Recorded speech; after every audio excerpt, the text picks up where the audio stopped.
스포츠 이야기를 나누는 정 PD와 김 기자 시간입니다. 정연호 KBS 스포츠 PD, 중앙일보 김재한 기자 나오셨습니다. 어서 오십시오. 안녕하세요. 반갑습니다. 자, 원래 이 시간에는 저희가 이제 다양한 스포츠 소식과 MLB 소식을 주로 전했는데 축구 이야기는 드물었거든요. 네. 그렇죠. 오늘은 안 할 수 없겠죠. 네, 현재 이 시각 서울 월드컵 경기장에서 네. 한국과 이집트의 A매치 평가전이 네. 지금 치러지고 있죠. 우리 대표팀이 현재 지금 전반 32분이 지나고 있는 상황에서 2대 0으로 리드해가고 있습니다. 전반 16분에 황의조 선수가 먼저 이제 선제골을 터뜨렸고 네. 전반 22분에 김영권 선수가 역시 또 헤딩골로 네. 이제 추가골을 터뜨리면서 현재까지 2대 0 리드해가고 있습니다. 네, 지금 이제 경기가 한 32분 30초를 막 지났는데 2대 0으로 앞선 상황에서 전해드리니까 기분이 좋기는 한데 사실은 이 경기는 손흥민 대 살라의 맞대결, 득점왕 왕중왕전 가리자 이거에 좀 초점이 맞춰져 있었는데 이 부분이 좀 무산돼서 아쉬운 감이 없잖아 있어요. 그렇죠. 이게 또 살라 선수가 이집트에서 차지하는 비중이 우리나라 대표팀에서 손흥민 선수의 비중 어쩌면은 그 이상일 수도 있겠다. 네. 왜냐하면 지금 경기력을 보니까 살라 선수가 빠진 이집트 좀 아쉬운 점이 많거든요. 일단은 살라 선수의 기록을 보면 A매치 83경기에서 45골. 거의 이제 경기당 0.5골 이상씩 득점을 하고 있는 거, 네. 한 골 이상씩 득점을 하고 있는 거고, 거기다가 이제 이번에 축구협회 통해서 불참 의사를 밝힌 다음에 SNS를 통해서 또 이제 휴양을 즐기고 있는 사실 보더니 이제 우리나라 팬들이 좀 아쉬워하는 모습도 있었고, 오늘 우리나라가 터트린 2골 다 손흥민 선수가 관여가 돼 있었잖아요. 그렇죠. 전반 16분 같은 경우에는 사실 그 전까지 우리나라의 이제 공격이 조금 답답한 부분이 있었는데 사이드에서 이제 손흥민 선수가 오른쪽에서 왼쪽 사이드로 사이드 전환을 해주고 김진수 선수가 이 공을 받아서 바로 크로스를 올려서 황의조 선수의 헤더. 최근에 이 국가대표팀 축구 경기에서 이렇게 깔끔한 골을 본 게 정말 얼마만인지 싶을 정도로 정석적인 골이 나왔고 전반 22분에도 손흥민의 코너킥 그리고 황의조 선수가 헤딩으로 떨어뜨려준 공을 김영권 선수 다이빙 헤더로 마무리하는 정말 교과서적인 이제 세트 플레이가 또 나왔단 말이죠. 이런 걸 보면서 만약에 이집트가 살라까지 함께 갖춰진 정예 전력이었으면은 정말 쉽게 말해서 이제 활발한 공격전이 됐을 텐데 하는 좀 기대도 되고 아쉬움도 있고 그랬습니다. 사실 뭐 우리 대표팀의 전력을 뭐 폄훼하거나 낮게 볼 필요는 없지만 안타까운 점은 그 살라뿐만이 아니라 그 주축들이 전력에서 이탈한 상태로 이집트가 왔다는 이야기를 들었어요. 네, 어떻죠? 지금 아스널에서 뛰고 있던 이 모하메드 엘레니 선수 그리고 과거에 에스턴 빌라에서 뛰었던 트레제게 이런 선수들이 이번에 모두 제외가 됐었고요. 여기에다가 함디 파티, 에마 마슈르 또 아메드 헤가지 이런 이집트의 주축 전력을 자랑했던 선수들이 이번에 모두 빠졌습니다. 그러니까 유럽파 선수도 단 한 명뿐이었고요. 이 전력으로서 지난 10일에 이 2023 아프리카 네이션스컵 예선에서 이 이집트가 피파 랭킹 122 에티오피아에게 0대2로 완패를 당했습니다. 그래서 이 패배로 현재 이 이집트 대표팀에 맡고 있는 이합 갈랄 감독이 부임 2달 만에 지금 경질 위기에 놓여 있는 상황이거든요. 그런 상황이었는데 지금 또 대한민국 대표팀과의 경기에서 지금 또 전반 35분 현재 여전히 지금 밀리고 있는 그런 양상을 보이고 있기 때문에 이집트로서는 조금 이 분위기 전환을 하기가 쉽지가 않아 보입니다. 그 이번에 A매치 4연전을 우리가 이제 월드컵에 대비한 모의고사라고 친다면은 이번 경기 이집트와의 경기는 가나전에 대한 모의고사가 아닐까 이제 추측을 할 수가 있는데 그런데 그 가나와 이집트는 또 플레이 스타일이 사뭇 다르다고 들었어요. 그렇죠. 사실 아프리카 팀 하면은 이제 흔히 떠올리는 특유의 그 스피드와 순발력을 이용한 번뜩이는 공격력 이런 것들을 좀 우리가 좀 많이 접해봐야 사실 이번에 김민재 선수가 빠진 이 수비 라인에서 과연 이런 부분들 어떻게 대처할지 이런 것들도 이번 평가전에서 중요한 관전 포인트 중 하나였을 텐데 지금 전반 35분 동안 이집트의 공격이 거의 없었단 말이죠. 그렇죠. 이렇기 때문에 우리 입장에서는 물론 경기력 자체는 만족스럽지만 수비 조직력이라든가 김영권, 김지수 선수가 오늘 복귀를 했으니까 이런 호흡적인 부분 이런 것들을 참 이제 체크해보기 좀 어렵다는 점에서는 다른 세네갈이라든가 이런 좀 좋은 상대들이 있었는데 카메룬이라든가 이런 상대들이 만약에 결정됐으면 어땠을까 하는 좀 아쉬운 부분도 있긴 합니다. 그러니까 아쉬운 부분이 분명히 있는 건 사실이지만 그래도 이번에 벤투가 이번 4연전까지 할 수 있는 걸 다 하면서 챙길 수 있는 걸 다 챙겨야 되는 게 모의고사로서의 역할을 충분히 하는 거겠죠. 그렇죠. 앞서서 남미 팀들과의 평가전에서 우리나라가 1승 1무 1패를 기록을 했었죠. 뭐 내용적인 면에서 뭐 좋았던 부분도 분명히 있었습니다. 하지만은 뭐 수비라든가 그리고 뭐 공격의 어떤 결정력 특히 이제 수비 같은 경우에는 3경기에서 7골을 실점을 했잖아요. 그런 좀 수비진을 좀 더 이제 가다듬는 그런 어떤 계기를 이번 이집트전에서 삼아야 하겠고요. 무엇보다가 지금 월드컵 본선까지 앞으로 5개월여 정도 남았잖아요. 이 기간을 앞두고서 이 선수들 간의 주전 경쟁이 이제 계속해서 이제 달아오르고 있는 시점에서 또 6월 A매치 마지막 평가전인 만큼 선수들 사이에서의 또 어떤 긴장감도 분명히 이제 고려를 하면서 아마 경기를 남은 시간 치를 것으로 보여집니다. 네. 자, 오늘은 이제 선발 라인업이 계속해서 바뀌고 있는데 어떤 선발이 나왔는지 궁금합니다. 말씀해 주시죠. 평소에 이제 4-3-3 포메이션을 주로 우리나라 대표팀이 사용을 하는데 오늘은 약간 4-4-2에 가까운 포메이션을 들고 나왔습니다.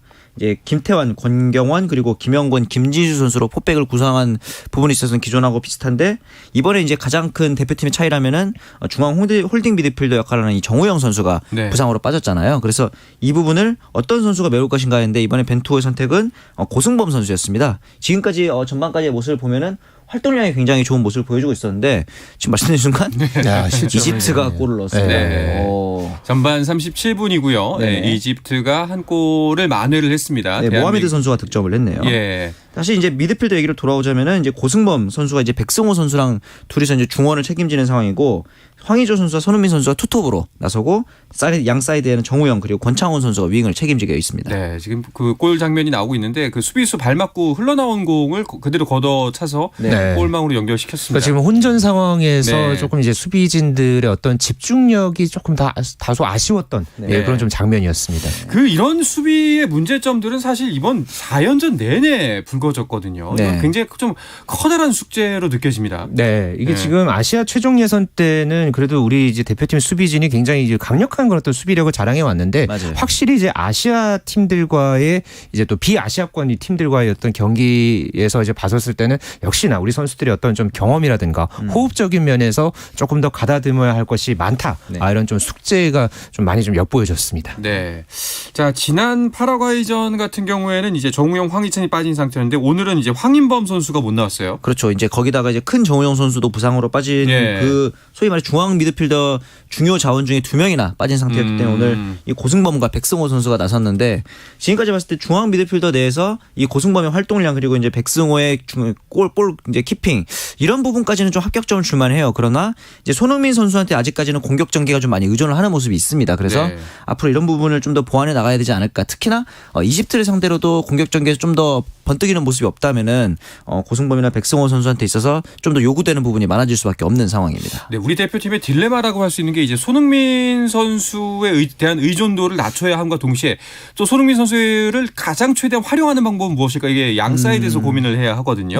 그런데 지금 현재로서는 의존도가 계속 커지고 있는데 이럴 경우에 손흥민 선수의 뭐 부상이나 체력 부담이 좀 걱정이 많이 됩니다. 그러니까 벤투 감독이 꾸준하게 손흥민 선수를 주력 자원 또 현재는 또 이제 대표팀 주장 역할까지 맡기고 있잖아요. 네. 계속해서 이제 뛰고 있고 손흥민 선수 본인도 워낙에 축구 대표팀에서의 이 활약에 대한 네. 이런 어떤 좀 부담도 가지면서 이것을 또 좀 즐기는 그런 모습도 분명히 있기는 합니다. 하지만은 그래도 지금 6월 A 매치를 지금 한 나흘 간격으로 지금 이제 치르고 있잖아요. 네. 앞서서 이제 프리미어리그 2022 시즌까지 모두 치러냈고 좀 지난 그 파라과이와의 경기 때 같은 경우는 경기 중간에 좀 이렇게 발목을 좀 이렇게 잡으면서 부담스러워하는 모습도 그렇죠. 보였었죠. 그렇기 때문에 이제 벤투 감독도 이런 부분들을 조금 이제 고려하면서 아마 이제 남은 시간 이집트와의 경기에서도 좀 이렇게 활용을 할 것으로 보여지는데 일단 지금 현재 상황에서는 이제 이집트가 이제 한 골을 좀 만회하고 또 이제 계속 지금 우리 대표팀이 분위기를 좀 끌어올려야 하는 상황이기 때문에 남은 시간에도 이 손흥민 선수가 더 많이 뛰면서 체력적인 부분들 좀 고려하면서 좀 더 많은 어떤 이 활동량을 보여줄 것으로 좀 예상되고 있습니다. 그러니까 이 부분이 이제 우리 팀의 좀 고민인 것 같습니다. 그렇다고 해서 여기서 지금 손흥민 선수를 뺄 수가 없는 것이 네. 공격의 주축을 빼면은 아무래도 불안하고 또 그렇죠. 이제 골 결정력도 낮아지는 것이 사실이거든요. 네. 아무래도 이제 이번에 손흥민 선수가 이번에 경기에서 득점을 하게 되면 A매치 3경기 연속골 사상 최초의 이제 기록이 되는데 네. 지금까지 공격 전개를 봤을 때는 분명히 어시스트도 있었고 굉장히 좀 이제 좋은 부분들이 많았기 때문에 과연 이제 이 파트너를 찾는 게 어떻게 보면 가장 중요했는데 이번에 나왔던 두 골 다 황의조 선수가 이제 연계가 돼 있었다는 점에서 봤을 때는 역시 손흥민과 황의조 투톱 과연 공존 가능할 것이냐 이런 이제 우려의 목소리 있었는데 지금까지 호흡은 나쁘지 않아 보여요. 이제 제 생각에는 아마 후반 막판으로 가면은 조규성 선수가 아마 조커로 투입될 가능성이 있는데 이런 상황에서 포지션 변화가 어떻게 일어날 것인가 그리고 손흥민 선수와의 또 호흡이 어떨 것이냐 이런 것들이 또 이제 남은 경기를 우리가 지켜보면서 관전 포인트가 될 것 같습니다. 알겠습니다. 자, 대한민국과 이집트와의 평가전 현재 경기 이제 한 3분여 정도가 남았고요. 점수는 그대로 2대1입니다. 자, 전반전은 이제 얼마 남지 않았는데요. 그 지금까지 두 분께서 계속 생방송 중에 집중 안 하고 힐끔힐끔 보셨잖아요. 아, 이게 일이죠. 네. 그 지금까지 평가는 어떠신가요? 네, 일단 좀 빌드업 과정이나 이런 부분에서는 뭐 앞서서 치렀던 경기들에 비해서 좀 뭐 나은 부분도 있긴 합니다만 조금 전에 어떤 실점 사항이라든가 이제 그런 부분들이 조금 더 이제 남은 시간에는 좀 더 이제 보완이 돼야 되지 않을까. 특히나 지금 포백도 굉장히 좀 이번 경기에서 좀 많이 좀 그 어느 정도 이게 준비를 하고 나온 그런 모양새거든요. 그렇죠. 네, 그렇기 때문에 좀 이 남은 시간 후반에서만큼은 추가 실점 없이 좀 남은 시간 잘 또 치러냈으면 하는 바람입니다. 정 PD는 어떤 점이 가장 아쉬운가요? 저는 역시 수비 문제인데 수비는 제가 그 실점 과정을 봤는데 약간의 그 불운도 따랐다고 보거든요. 굴절된 공격이기 때문에. 그렇죠. 근데 저는 오히려 그 공격 전개 과정 사실 아직도 손흥민 선수에게 의존하고 있다는 점에서는 이제 백승호 선수라든가 그다음에 작은 정우영 선수, 권창훈 선수의 지금 플레이들을 보면은 좀 직선적이다라는 느낌이 많이 들어요. 그래서 3명 이상의 선수들이 연계를 통해서 빌드업을 만들어가는 과정이 이전 경기들에 비해서는 조금 부족해 보입니다. 그래서 후반에 들어서서는 이런 부분들이 좀 더 많아졌으면 그래가지고 좀 더 다득점이 났으면 하는 바람이 생깁니다. 알겠습니다. 이집트의 경기력은 이제 저희가 1실점했습니다만 어떻게 초반에 평가했던 그대로인가요? 아니면 좀 어떤 부분이 특색이 있는 것 같나요? 조금 지금 공격력을 끌어올리는 분위기입니다. 지금도 이제 조금 전에 이제 중거리 슈팅하는 이제 장면도 있었고요. 아직 조금 이제 호흡적인 면에서 뭐 물론 좀 부족한 부분들은 있지만은 지금 전반 조금 전에 이제 그 이집트가 이제 첫 골을 넣은 이후서부터는 지금 계속해서 좀 공격을 시도하는 모습이 눈에 많이 띄어 보입니다. 네. 자, 전반전 이제 계속해서 그 끝쪽으로 향해 가고 있는데 이집트전은 아무래도 우리가 그 좀 점수차를 크게 벌려서 이겨야만 이 분위기를 이어갈 수 있지 않을까 싶은데요. 사실 마지막 이제 6월 모의고사의 마지막이잖아요. 마음 같아서는 브라질에게 당했던 5대1을 그대로 돌려줄 수 있으면 종로에서 한 막 깨마먹고 화풀이하듯이 5대1 대승을 좀 기대해 보겠습니다. 저는 그리고 오히려 이 후반에는요. 좀 더 벤투 감독이 많은 선수들을 활용을 했으면 좋겠어요. 그렇죠. 아까 정현호 PD가 언급하셨던 뭐 조규성 선수라든가 또 엄원상 선수도 이제 이 A매치 앞서서 또 좋은 모습 보여줬던 그런 모습도 있었기 때문에 그런 어떤 이 국내파 이 공격 자원들을 조금 더 후반에는 많이 볼 수 있었으면 좋겠고요. 그 선수들 사이에서 좀 뭔가 이제 활약이 나와서 또 이 선수들이 골을 넣는 모습도 좀 보고 싶습니다.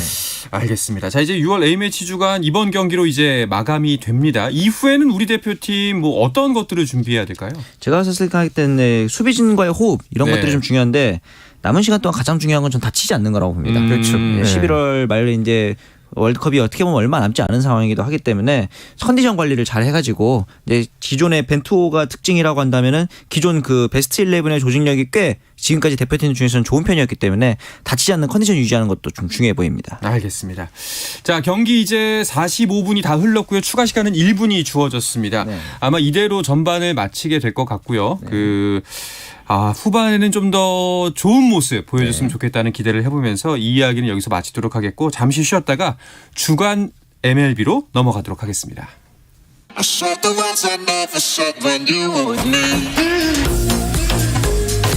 국내 유일 스포츠 매거진 라디오 한상원의 스포츠.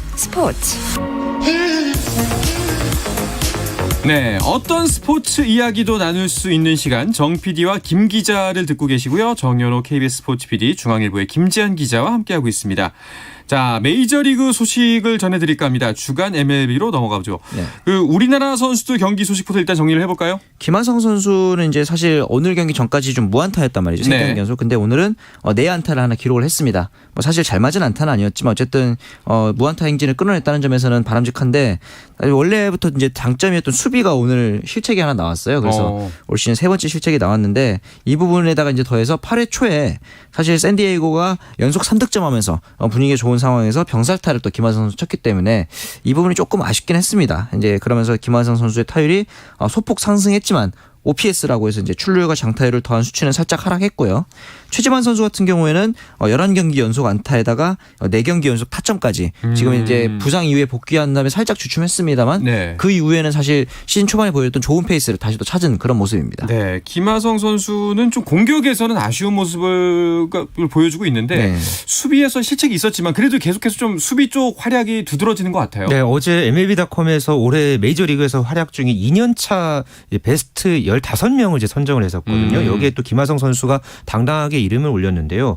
이제 주요 평가 내용 중에 좀 눈에 띄었던 게 이제 수비에 대한 언급이었습니다. 네. 그러니까 OAA, 그러니까 평균 대비 아웃 기어에서 플러스 5를 기록을 하면서 메이저리그 유격수 전체 공동 3위에 올랐다. 그렇죠. 이런 좀 평가가 있었고요. 또 베이스볼 레퍼런스 대체 이 선수 대비 승리 기여도에서도 1.2에 높은 수치를 기록하면서 2년차 전체 선수 중에서 3위에 오른 그런 부분들이 아주 높이 평가를 받았습니다. 준수한 성적이네요. 네, 그럼요. 이 정도면은 그러니까는 굉장히 이제 공격력보다는 이제 수비에서 계속해서 김하성 선수가 발군의 기량을 보여줬기 때문에 이런 부분들이 평가받았다고 보여집니다. 네, 확실하게 이제 그 주전 유격수 또 타자로서 자리매김하기 위해서는 좀 타율이 조금 더 받쳐주면 좋겠다라는 욕심이 나기도 해요. 저는 타율도 타율이지만 사실 장타율 예. 김하성 선수가 가지고 있는 장타력이 좀 아쉬운 게 작년에도 타율은 2할 1리로 높진 않았는데 장타율이 3할 오픈이었잖아요. 근데 올해 타율은 소폭 상승해서 2할 1푼 2리가 됐습니다만 장타율이 3할 3푼으로 오히려 더 떨어진 모습입니다. 네.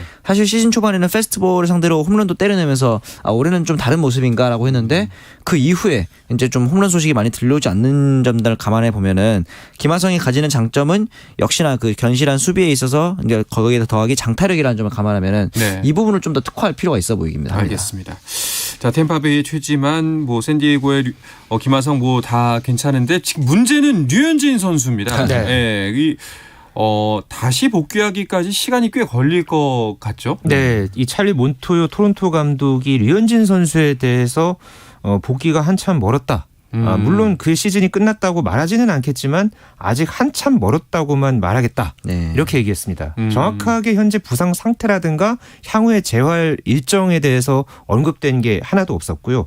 일단 지금 이런 어떤 몬토요 감독의 발언만 놓고 보면은 류현진 선수의 이 공백이 꽤 상당 기간 이어질 것으로 현재 지금 전망되고 있습니다. 지금 일주일이 훌쩍 지났는데 그 류현진 선수에 대한 뭐 정밀 검사 결과 혹은 치료 혹은 증상에 대해서 아무런 언급이 없는 것 같아요. 그렇죠. 그렇기 때문에 이제 언제쯤 회복해서 돌아올지도 알 수 없는 상태인데 메이저리그 같은 경우는 좀 특이하게 이런 부분에 있어서도 에이전시가 이제 관여를 한단 말이죠. 네, 그래서 그렇죠. 선수의 이제 그 의료 정보라든가 이런 걸 취합해서 공식적으로 몇 주간 부상 이제 상태라고 발표를 하게 되는데 이런 부분들을 이제 정보를 취합하고 있기 때문에 아마도 선수가 또 이 부분에 있어서 결정을 내려야 되는 거죠. 예를 들어 뭐 수술을 해야 될 수도 있고 IL 부상자 명단에 좀 몇 달 동안 등재를 해야 되는 상황인지 이런 것들이 이제 좀 조만간 좀 구체화된 치료 계획이 나올 것으로 보입니다. 가장 불안한 건 이제 설마 생각보다 심각하기 때문에 발표가 늦어지는 건 아닌가라는 좀 이렇게 걱정이거든요. 그러니까 보통은 메이저리그에서 이런 재활 일정 부분은 굉장히 또 이제 세심하게 또 다루고 그런 만큼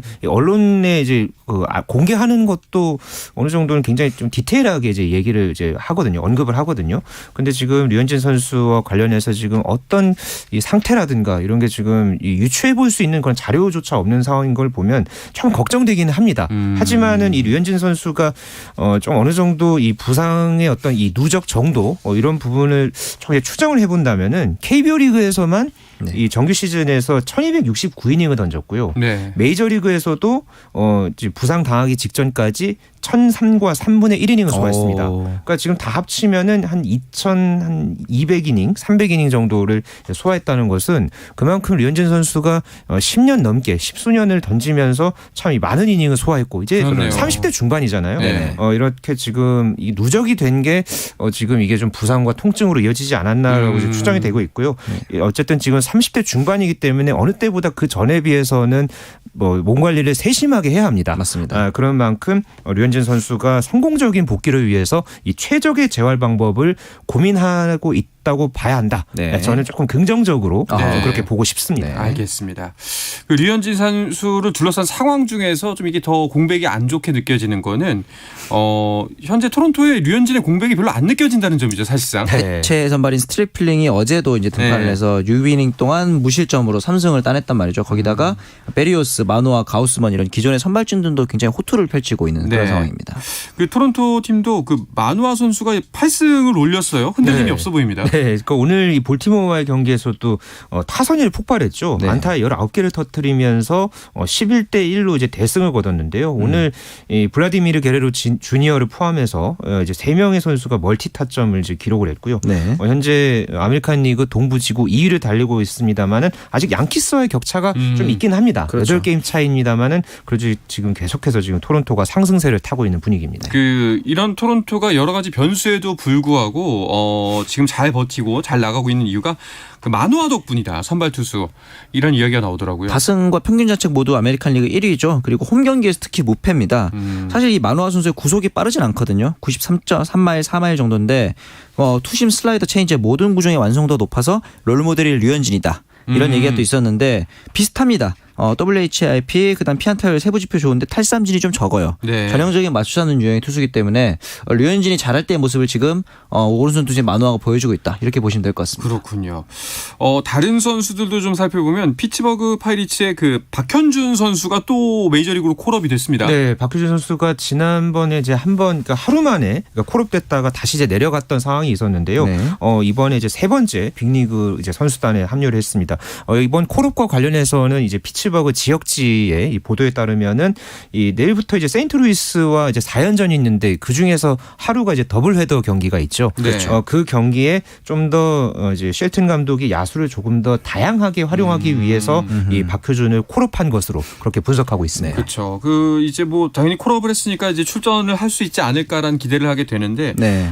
기회가 좀 많이 주어지면 좋을 텐데 말이죠. 그렇죠. 지금 메이저 콜업이 벌써 세 번째인데 네. 시즌 동안 6경기밖에 출전을 못했어요. 이게 왜 그러냐면은 양키스에서 함께 박효준 선수랑 넘어왔던 디에고 카스티오가 유격수 자리를 잡고 있고 또 다른 이루수, 그러니까 박효준 선수 이루수도 가능하니까 여기엔 또 대만 출신인 장위창 선수도 또 이제 좋은 활약을 보이고 있단 말이죠. 그런데 이제 위에 맡고 있는 선수들이 있다면 아래에서 치고 올라온 선수들도 있잖아요. 피츠버그의 마이너리그 이제 뎁스를 보면은 오닐 크루즈, 닉 곤잘레스 이런 선수들도 다 내야 유망주입니다. 그리고 이제 거기다가 동족 언제라고 할 수 있는 이제 배지환 선수가 또 최근에 피츠버그 트리플 A에서 3할에 6홈런을 치면서 굉장히 선배의 자리를 위협하고 있단 말이죠. 네. 사실은 그리고 가장 걸림돌 중에 하나는 병역 문제. 왜냐하면 이제 1, 2년 안에 이제 병역번사 승부를 봐야 되고 그렇다면 박효준 선수 입장에서는 내년에 있는 이 항저우 아시안 게임이 마지막 기회가 될 수도 있을 것 같습니다. 그렇군요.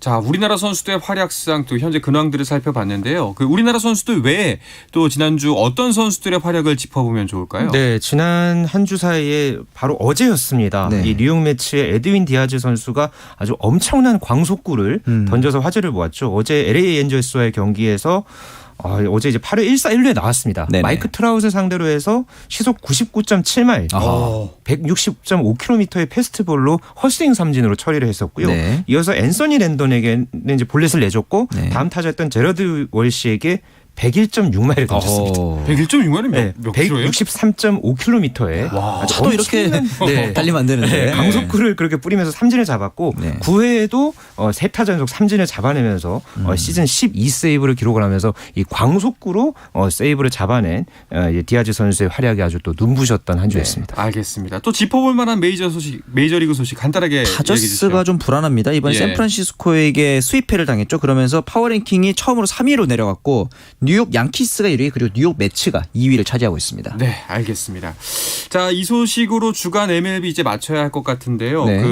경기는 여전히 아직 시작이 되지 않았고요. 후반에는 좀 우리나라가 득점을 많이 해서 좀 대승을 거뒀으면 하는 바람입니다. 네. 그런데 김지한 기자가 다음 주에는 못 오신다고. 네, 예. 제가 이번 주에 조금 큰 일이 있습니다.